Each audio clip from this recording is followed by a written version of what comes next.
Halo semuanya, selamat siang. Semoga semuanya dalam keadaan sehat-sehat. Saya percaya hari ini hari yang indah karena setiap hari baik adanya diciptakan oleh Sang Maha Pencipta untuk kita semua. Oke, nama saya Lei, saya asli dari Bandung. Sekarang saya tinggal di Yogyakarta. Saya bekerja sebagai seorang karyawan sales marketing di sebuah hotel yang ada di kota Yogyakarta. Oke, saya memberanikan diri membuat video ini untuk sharing aja sama teman-teman mengenai bagaimana sih tinggal di Jogja, kerja di Yogyakarta, terutama pada masa pandemi COVID-19 ini. Saya setiap hari, jujur selama work from home, saya bangun pagi, kemudian setiap pagi itu saya punya magic word, saya berdiri di cermin. Seperti teman-teman yang bisa lihat di belakang saya itu ada cermin besar di lemari. Saya selalu punya magic word yang saya bilang ke diri saya sendiri untuk mensuggest diri saya sendiri biar mood hari itu baik, seperti itu. Kemudian saya tidak lupa juga saya berdoa, saya mencoba mengucap syukur atas nafas yang masih Tuhan berikan kepada saya di hari-hari masa pandemik ini ya tentunya. Apapun yang terjadi tetap harus bersyukur kepada Tuhan. Kemudian mandi, tentunya mandi biar segar. Kemudian saya tidak lupa juga karena saya work from home, saya buka email, saya buka laptop, kemudian saya cek handphone saya, WhatsApp group, saya cek kemudian kontak-kontak dari klien saya sapa mereka buat apa di status. Saya coba membangun pembicaraan yang kondusif dengan mereka, tidak melulu tertuju tentang bisnis tetapi lebih ke support mentally mereka menjalani pekerjaan hidup mereka selama wabah ini, karena bisa dikatakan kondisi yang semua orang alami saat ini itu berubah 180 derajat dan itu sangat membuat orang-orang stres tentunya. Kemudian orang-orang akan menjadi bingung, orang-orang menjadi ketakutan, orang-orang menjadi down, dan itu yang memang harus bisa kita antisipasi. Selain itu saya juga breakfast, saya makan pagi, saya buat yang instan aja, saya nyetok oatmeal instan. Saya tinggal bikin air panas, saya punya teko listrik, cukup simpel nahan lapar saya sampai siang, sampai jam 1, jam 2 itu saya belum rasa lapar lagi. Dan memang efeknya memang kalau dari banyak diem di rumah, makannya yang seperti ini, tidak makan di luar seperti sebelum COVID sebelumnya, dan memang sepertinya badan jadi agak kurusan dikit sih. Kemudian stres nggak sih menjalani kerja work from home, kemudian berada dalam situasi seperti ini? Jujur awal-awal saya sempat stres, bingung, khawatir, takut karena hal ini tidak biasa. Tapi saya mencoba menanamkan karena apa yang ada di mindset kita. Kita mencoba ini related, kita bukan berarti di dalam kamar aja tidak apa-apa ya, namanya work from home. Kita mencoba profesional bekerja, yang membedakan hanyalah tempat kita bekerja. Pikiran, passion kita tetap kita harus coba biasakan hal seperti itu, yaitu menghubungi klien-klien tadi, meskipun tidak langsung mendirect kepada bisnis, tetapi kita mencoba menggali kondisi mereka baik-baik aja, sehat-sehat aja. Kemudian mereka juga tetap kita saling support satu sama lain, seperti itu. Kolega-kolega kantor yang lain, atasan kita sendiri, apa yang perlu kita sharing kepada mereka, apa yang perlu kita tanya seperti apa, kita ibaratnya ya, kita saling tukar pikiran, kita punya masukan seperti apa, kemudian atasan kita meminta seperti apa, kita coba lakukan, kita briefing tim-tim kita dan lain-lainnya, seperti itu. Terlepas daripada itu, memang tidak mudah menjalani bekerja work from home, melihat kondisi pandemik COVID-19 ini yang paling utama secara pribadi, secara personal, kita harus mengetahui support system kita, orang-orang yang berada di sekeliling kita. Pastinya mereka harus orang-orang yang memiliki impact positif, dampak positif, menginspirasi kita, mensupport kita, mendukung kita, memberikan dorongan agar kita tetap selalu maju, bukan selalu memikirkan bagaimana dan bagaimana, ini kenapa, aduh nanti ini bagaimana. Terutama keluarga saya yang ada di Bandung, itu tetap kita harus berkomunikasi dengan baik.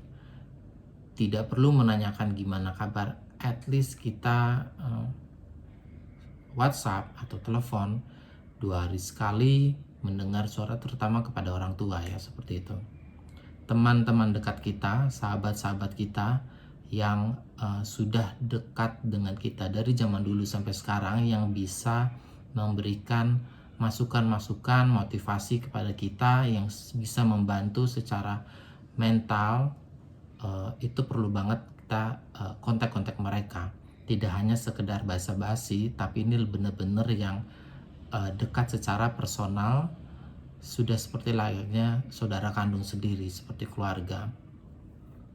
Kemudian dengan atasan kita bekerja sendiri, itu juga sangat penting.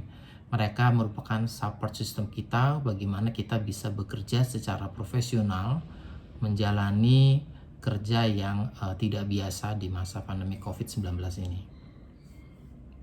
Kita bisa lakukan juga teman-teman untuk sharing kepada mereka, itu menunjukkan kita care juga ya.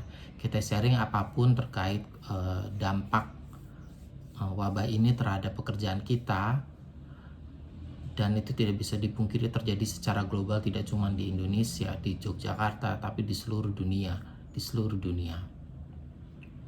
Kita mencoba BBC aja sih. BBC artinya kita tetap harus menyibukkan diri sendiri dengan pekerjaan-pekerjaan kita yang harus kita lakukan.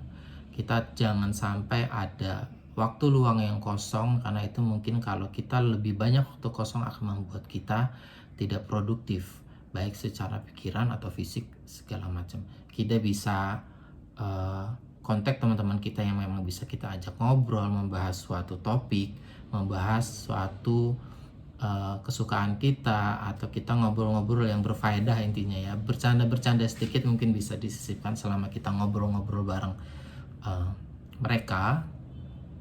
Kemudian kita bisa membaca, mungkin kita zaman sekarang handphone sudah canggih ya. Kenapa disebut smartphone? Karena informasi, berita-berita bisa kita dapatkan dengan sangat mudah sekali di sana.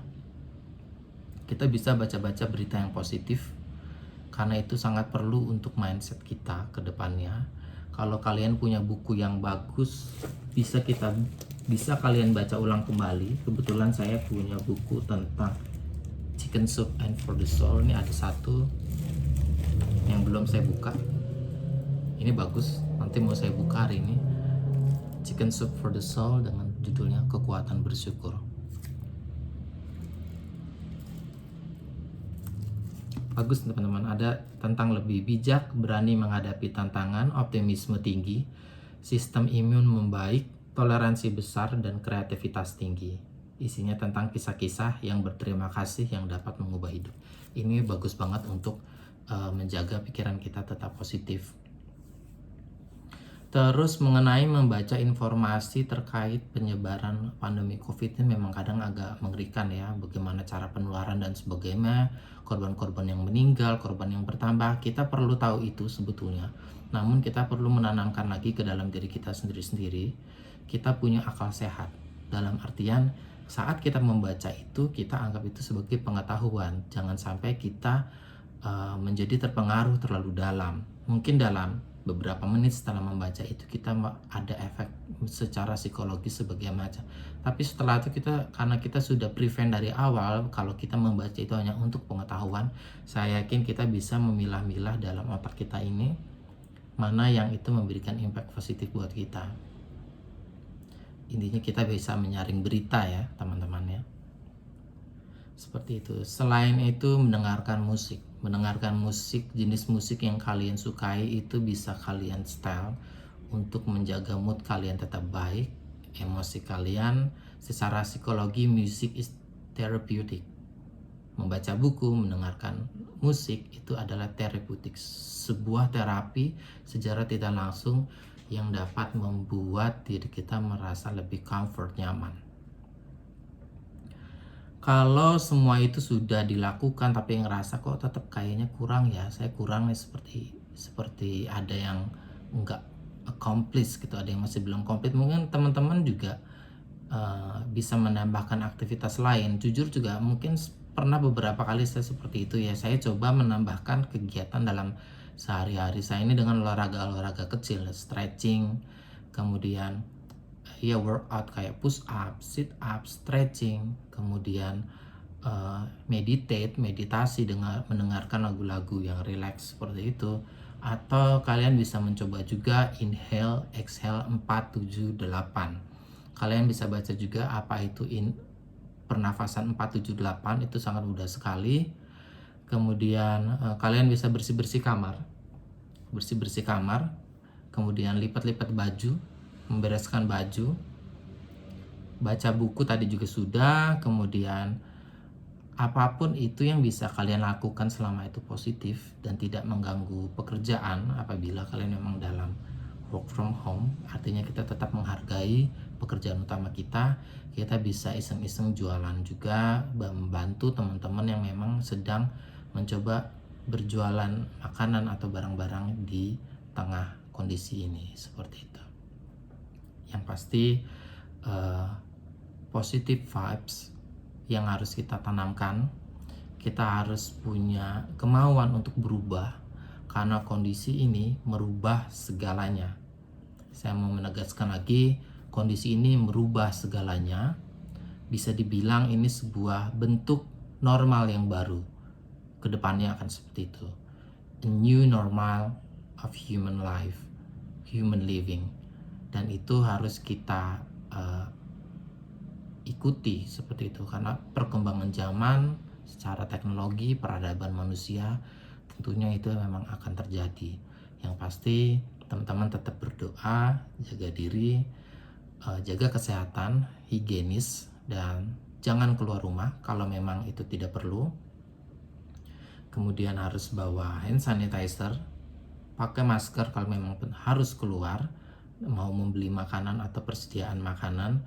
Kemudian jangan lupa perlindungan diri itu penting, tetap work hard, kreatif, mencoba jadi diri sendiri yang bisa sejalan dengan perubahan zaman. Mungkin itu aja teman-teman dari saya, sharing-sharing bagaimana sih hidup di luar kota, jauh dari keluarga selama masa pandemi COVID-19 ini. Dan ini contohnya saya tinggal di Yogyakarta, tetapi keluarga saya ada di Bandung. Semoga sharing-sharing ini bisa menjadi teman sharing buat teman-teman di luar sana yang bingung, yang mungkin ingin ada teman ngobrol atau bagaimana ke depannya, seperti itu. Terima kasih, sehat selalu, Tuhan berkati.